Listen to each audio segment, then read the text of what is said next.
أعوذ بالله من الشيطان الرجيم حرمت عليكم الميتة حرام کر دیے گئے ہیں تم پر مردار جانور، والدم اور خون، ولحم الخنزیر اور خنزیر کا گوشت، وما اہل لغیر اللہ بہ اور وہ چیز جس پر غیر اللہ کا نام پکارا گیا ہو۔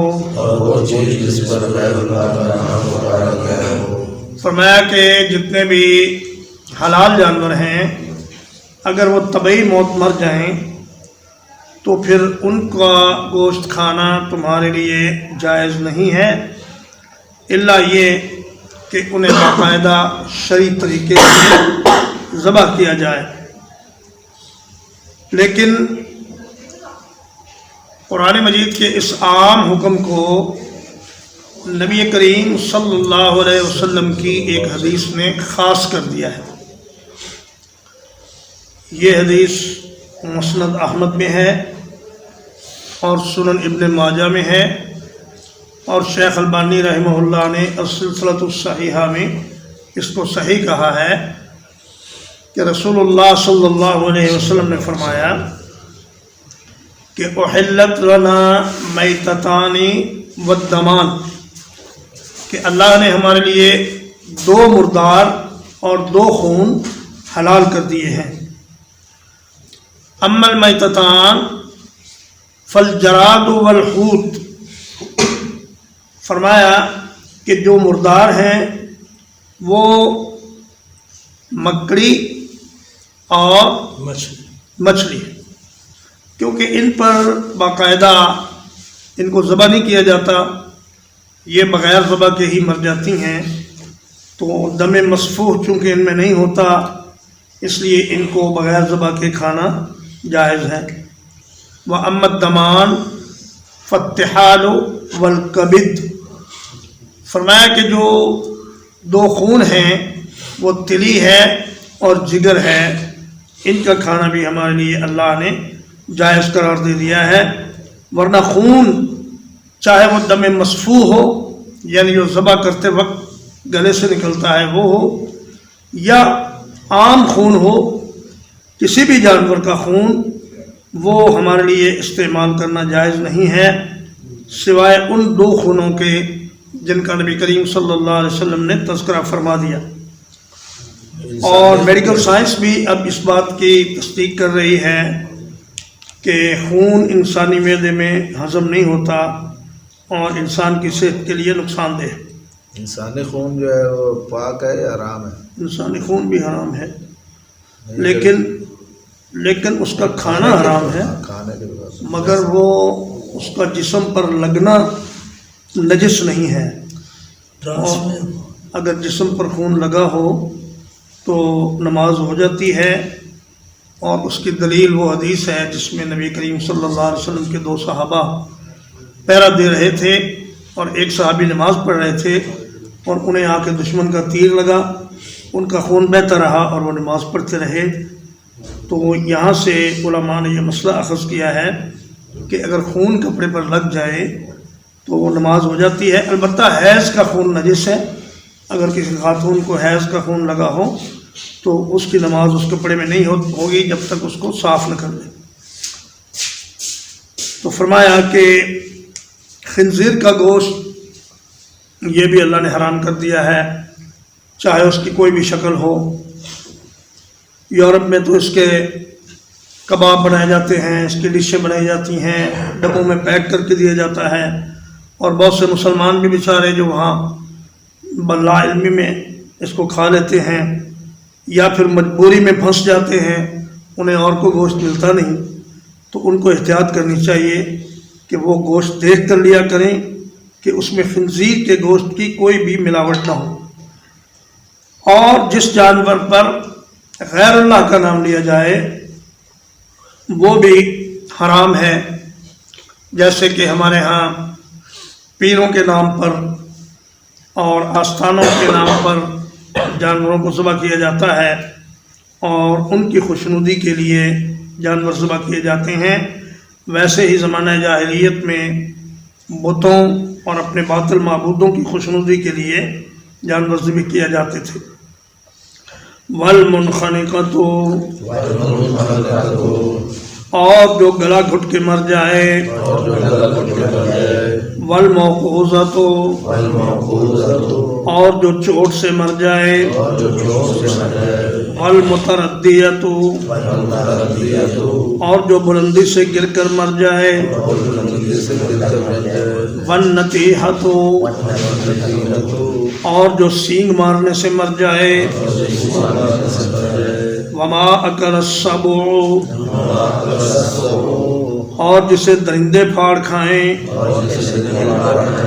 الا ما ذکیتم، سوائے اس کے جسے تم ذبح کر لو۔ یہ جو پچھلی آیت میں فرمایا گیا تھا کہ الا ما یتلی علیکم، آپ پر ہم پڑھیں گے، آپ کو بتائیں گے کہ کون کون سے جانور آپ پر حرام ہیں۔ یہ 5 قسم کے جانور آپ پر حرام ہیں۔ پہلا تو وہ جو گلے میں رسی اٹکنے کی وجہ سے گلا گھٹ کر مر جائے یا ویسے ہی اس کو گلا گھونٹ کر مار دیا جائے۔ دوسرا وہ جسے کسی پتھر یا سخت چیز سے مارا جائے اور وہ مر جائے۔ اور تیسرا وہ جسے بلندی سے گرا دیا جائے یا وہ خود گر جائے اور اس کی جان نکل جائے۔ والنطیحۃ، اور نطیحہ منطوحہ کے معنی میں ہے، جیسے قتیلہ مقتولہ کے معنی میں ہوتی ہے۔ اس کا معنی وہ ہے وہ جانور جس کو کوئی سینگ لگے اور یا کوئی دوسرا جانور ٹکر مار دے اور اس سے وہ مر جائے، اور کسی درندے پکڑ کے چیر پھاڑ کریں، جیسے کہ شیر ہے، چیتا ہے، بھیڑیا ہے، اور جو کچلیوں والے جانور ہیں، نوکدار نوکیلے دانتوں والے، ذو انیاب انہیں کہتے ہیں، ذو انیاب، کہ جو نوکیلے دانتوں والے جانور ہیں، اگر ان میں سے کسی نے پکڑا اور اس کو زخمی کر دیا، کچھ حصہ اس کا کھا بھی لیا، لیکن آپ نے دیکھا کہ اس میں جان ہے، تو آپ اس کو شرعی طریقے سے ذبح کر سکتے ہیں۔ جان ہونے کی نشانی یہ ہے کہ جب آپ اس پہ چھری چلائیں تو وہ حرکت کرے اور تڑپے اور پھڑکے، اور اگر اس میں کوئی حرکت نہ ہو تو آپ سمجھ لیں کہ یہ مر چکا ہے۔ اور ذبح کا شرعی طریقہ یہ ہے کہ کسی تیز دھار آلے سے یا چھری سے اس کے گلے کو اس طریقے سے کاٹا جائے کہ اس کی رگیں کٹ جائیں، اور اگر اتفاقاً بغیر ارادے کے گردن الگ ہو جائے تو اس کا کھانا جائز ہے، لیکن جان بوجھ کر جانور کی گردن ذبح کے وقت الگ نہیں کرنی چاہیے۔ تزکیہ اگر زے سے ہو تو اس کا مطلب ہے پاک کرنا، اور اگر زال سے ہو تو اس کا مطلب ہے ذبح کرنا۔ اور اسی طرح وہ جانور جو آپ کے رینج میں نہیں ہے، آپ کے ہاتھ میں نہیں آ رہا، دور ہے، اس کو اگر آپ بسم اللہ واللہ اکبر پڑھ کر نیزہ ماریں اور وہ اس نیزے سے مر جائے تو اس کا کھانا بھی جائز ہے۔ اور امام شوکانی رحمہ اللہ فرماتے ہیں کہ اگر آپ بندوق کی گولی بسم اللہ واللہ اکبر پڑھ کے چلائیں اور اس سے جانور مر جائے تو اس کا کھانا بھی جائز ہے۔ وما ذبح علی النصب، اور جو ذبح کیے جائیں آستانوں پر، وَأَن تَسْتَقْسِمُوا بِالْأَزْلَامِ، اور یہ کہ قسمت معلوم کرو تم تیروں کے ذریعے سے، ذالکم فسق، یہ سراسر نافرمانی ہے۔ نصب ایسے پتھر یا بت کو یا عبادت گاہ کو کہتے تھے جہاں کوئی نشان نصب کیا ہوا ہوتا تھا، کوئی پتھر گاڑ دیا جاتا یا کوئی درخت ہوتا یا کوئی دریا ہوتا، تو اس کے پاس جا کر اپنے جانوروں کو ذبح کرتے۔ حضرت ثابت بن ضحاک رضی اللہ تعالیٰ عنہ کہتے ہیں کہ ایک شخص نے نبی کریم صلی اللہ علیہ وسلم سے آ کر عرض کیا کہ یا رسول اللہ، میں نے نظر مانی تھی کہ میں بوانا کے مقام پر ایک اونٹ ذبح کروں گا۔ تو آپ صلی اللہ علیہ وسلم نے حاضرین مجلس سے پوچھا کہ وہاں کوئی مشرکین کا جاہلیت کے دور کا کوئی آستانہ تو نہیں تھا؟ لوگوں نے کہا نہیں۔ فرمایا کہ وہاں کوئی ایسی نشانی جو اللہ کے سوا دوسرے معبودوں کی یاد دلاتی ہو، ایسی تو نہیں تھی؟ انہوں نے کہا نہیں۔ فرمایا وہاں مشرکین کے میلوں میں سے کوئی میلہ تو نہیں لگتا تھا؟ لوگوں نے کہا نہیں۔ تو آپ نے فرمایا کہ ہاں، اب تم جا کر بوانا کے مقام پر اس جانور کو ذبح کر سکتے ہو۔ تو علماء نے اس سے یہ استدلال فرمایا ہے کہ اگر کسی آستانے پر لے جا کر جانور اللہ کے نام پر بھی ذبح کیا جائے تو اس کا کھانا حرام ہے اور اس کو ذبح کرنا بھی حرام ہے، چاہے اس پر بسم اللہ واللہ اکبر بھی پڑھ لیا جائے، لیکن پھر بھی وہ جانور حرام ہے۔ وَأَن تَسْتَقْسِمُوا بِالْأَزْلَامِ، استقسام کا معنی ہوتا ہے قسمت طلب کرنا۔ یہ عربوں کا دستور تھا کہ وہ ازلام ظلم کی جمع ہے جس کا معنی ہے تیر، وہ فال کے تیر نکالتے تھے، اور حضرت ابراہیم اور حضرت اسماعیل علیہ السلام کی تصویروں کے ہاتھ میں بھی انہوں نے یہ پانسے کے تیر دیے ہوئے تھے، اور ایک تیر پر لکھا ہوتا تھا افعل یعنی یہ کام کر لو، دوسرے پر لکھا ہوتا لا تفعل یعنی یہ کام نہ کرو، اور تیسرے پر خالی ہوتا۔ جب خالی نکل آتا تو وہ پھر دوبارہ تیروں میں سے فعل نکالتے۔ اور سراقہ بن مالک جو بنو مدلج کا سردار تھا، اس نے بھی اپنے تھیلے میں یہ تیر ڈالے ہوئے تھے۔ جب اس نے نبی کریم صلی اللہ علیہ وسلم کا اور صدیق اکبر کا تعاقب کیا تو اس نے تعاقب شروع کرنے سے پہلے فال نکالا اور اس کے بعد تعاقب شروع کیا، اور فرمایا کہ اس کا ایک استعمال یہ بھی تھا کہ جوئے وغیرہ کی رقم اور ذبح شدہ گوشت، جانور کا گوشت، اس کو قسمت کے تیروں کے ذریعے تقسیم کرتے۔ اس طرح کچھ لوگوں کو گوشت مل جاتا اور کچھ محروم رہ جاتے۔ یہ وہی چیز ہے جسے آج کل لاٹری کہا جاتا ہے کہ لاٹری کے ذریعے کچھ لوگوں کو، مثلا سب لوگوں نے 10 روپے ڈالے اور ایک آدمی کو 10,000 مل گیا، اور باقی جو 999 لوگ ہیں وہ خالی رہ گئے۔ یہ شریعت میں ناجائز ہے۔ فرمایا یہ سراسر نافرمانی ہے۔ اليوم یئس الذین کفروا، آج کے دن مایوس ہو گئے وہ لوگ جنہوں نے کفر کیا، من دینکم، تمہارے دین سے، فلا تخشوہم واخشون، بس تم نہ ڈرو ان سے اور مجھی سے ڈرو۔ فرمایا اب تمہارا دین اتنا مضبوط ہو چکا ہے کہ کافر اس پر غلبہ پانے سے مایوس ہو چکے ہیں، اور دین اسلام کو نیچا دکھانے سے انہیں مایوسی ہو چکی ہے مکمل۔ اس لیے تم کفار سے نہ ڈرو، نہ ان سے مرعوب ہو، بلکہ اللہ سے ڈرو اور ان کے مقابلے میں ڈٹ کر کھڑے رہو۔ انشاءاللہ اب فتوحات تمہارے لیے ہوں گی۔ الیوم اکملت لکم دینکم، آج کے دن میں نے مکمل کر دیا تمہارے لیے تمہارے دین کو، وَأَتْمَمْتُ عَلَيْكُمْ نِعْمَتِي، اور پورا کر دیا میں نے تم پر اپنی نعمت کو، وَرَضِيتُ لَكُمُ الْإِسْلَامَ دِينًا، اور میں تمہارے لیے دین اسلام پر راضی ہو گیا۔ حضرت طارق بن شہاب رضی اللہ تعالیٰ عنہ بیان کرتے ہیں کہ ایک یہودی نے حضرت عمر رضی اللہ تعالیٰ عنہ سے کہا کہ اے عمر، تمہارے قرآن میں ایک آیت ایسی ہے کہ اگر وہ آیت ہماری تورات میں نازل ہوتی تو جس دن وہ نازل ہوتی اس دن کو ہم عید کا دن بنا لیتے۔ سیدنا عمر نے پوچھا وہ کون سی آیت ہے؟ تو اس نے کہا کہ الیوم اکملت لکم دینکم واتممت علیکم نعمتی ورضیت لکم الاسلام دینا۔ یہ اتنی بڑی بات ہے کہ اگر یہ ہمارے اوپر نازل ہو جاتی تو ہم اس کو عید کا دن بنا لیتے۔ تو سیدنا عمر رضی اللہ تعالیٰ عنہ نے فرمایا کہ ہاں مجھے اچھی طرح یاد ہے کہ یہ آیت نبی کریم صلی اللہ علیہ وسلم پر کب نازل ہوئی۔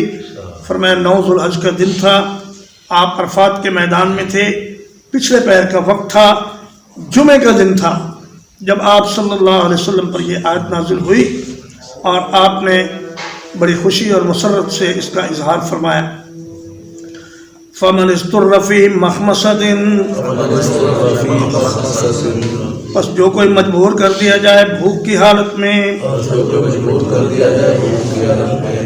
غیر متجانف لإثم، اس حال میں کہ وہ نہ مائل ہونے والا ہو گناہ کی طرف، فإن اللہ غفور رحیم، تو یقیناً اللہ تعالیٰ بہت بخشنے والا بہت مہربان ہے۔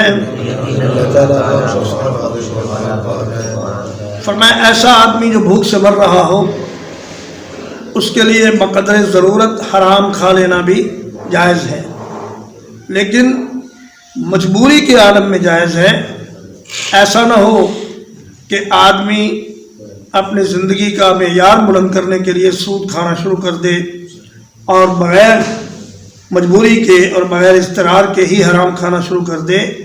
فرمایا یہ گناہ کی طرف مائل ہونے والا آدمی، اس کے لیے یہ رخصت نہیں ہے، بلکہ یہ رخصت اس آدمی کے لیے ہے اس کے پاس کوئی وسیلہ نہ ہو اپنی بھوک کو مٹانے کا اور اس کی جان نکلنے کا خطرہ ہو، تو وہ حرام گوشت سے بھی اپنا پیٹ بھر سکتا ہے یا حرام مال سے بھی کچھ کھا سکتا ہے۔ درباروں پہ جو دیتے ہیں چیزیں اللہ کے نام پہ اگر بانٹی جائے تو وہ جائز ہے؟ نہیں، وہ بھی ناجائز ہے۔ درباروں پر بھی جا کر اللہ کے نام پر بانٹنا یہ ناجائز ہے۔ اور فرمایا کہ میں نے جو تمہارا دین مکمل کر دیا ہے، اب اس دین کے تمام احکام، تمام فرائض، تمام حدود، تمام سنن مکمل ہو چکے ہیں۔ اب جس میں حلال ہونا تھا وہ حلال ہو چکا اور جو حرام ہونا تھا وہ حرام ہو چکا۔ اب کوئی شخص اگر اپنی طرف سے اس میں کوئی چیز گھسیڑنے کی کوشش کرے گا تو فرمایا کہ وہ مردود ہے۔ اور من احدث فی امرنا ھذا ما لیس منہ فہو رد، فرمایا وہ بدعت ہوگی، وہ مردود ہوگی وہ عمل، اور اس پر کوئی عمل نہیں کیا جائے گا۔ اور یہ دین کامل اور مکمل دین ہے۔ نبی کریم صلی اللہ علیہ وسلم نے فرمایا تمہارے فائدے کی کوئی ایسی چیز نہیں تھی جو میں نے تمہیں بتا نہ دی ہو، اور تمہارے نقصان کی کوئی ایسی چیز نہیں تھی جس سے میں نے تمہیں منع نہ کر دیا ہو، لہٰذا یہ دین اب مکمل ہے، اس میں اضافے کی یا کمی کی کوئی گنجائش نہیں۔ ایک بار پھر پڑھیں، حرمت علیکم المیتۃ، حرام کر دیے گئے ہیں تم پر مردار جانور، والدم، اور خون، ولحم الخنزیر، اور خنزیر کا گوشت، وما اہل لغیر اللہ بہ، اور وہ جس پر غیر اللہ کا نام پکارا جائے، والمنخنقۃ، اور گلا گھٹ کے مر جانے والی، والموقوذۃ، اور چوٹ لگنے سے مر جانے والی، والمتردیۃ، اور بلندی سے گر کر مر جانے والی، والنطیحۃ، اور سینگ لگنے سے مر جانے والی، وما اکل السبع، اور جسے درندوں نے پھاڑ کھایا ہو، الا ما ذکیتم، سوائے اس کے جس کو تم نے ذبح کر لیا ہو، وما ذبح علی النصب، اور جو آستانوں پر ذبح کیا جائے وہ بھی حرام ہے۔ وَأَن تَسْتَقْسِمُوا بِالْأَزْلَامِ، اور یہ کہ تم قسمت معلوم کرو تینوں کے ذریعے. ذالکم فسق، یہ سراسر نافرمانی ہے. الیوم یئس الذین کفروا، آج کے دن مایوس ہو گئے کافر لوگ. من دینکم، تمہارے دین سے. فلا تخشوہم واخشون، پس نہ ڈرو ان سے اور مجھی سے ڈرو. الیوم اکملت لکم دینکم، آج کے دن میں نے مکمل کر دیا تمہارے لیے تمہارے دین کو. وَأَتْمَمْتُ عَلَيْكُمْ نِعْمَتِي، اور مکمل کر دیا میں نے تم پر اپنی نعمت کو.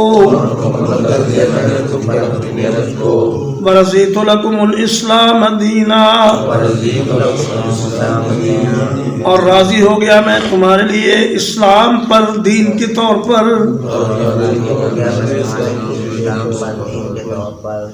فَمَنِ اضْطُرَّ فِي مَخْمَصَةٍ، پس جو کوئی مجبور کر دیا جائے بھوک کی حالت میں. غیر متجانف لإثم، اس حال میں کہ وہ گناہ کی طرف مائل ہونے والا نہ ہو. فإن اللہ غفور رحیم، تو یقیناً اللہ تعالیٰ بہت بخشنے والا بہت مہربان ہے. وصلی اللہ علی نبینا محمد وآلہ وصحبہ اجمعین.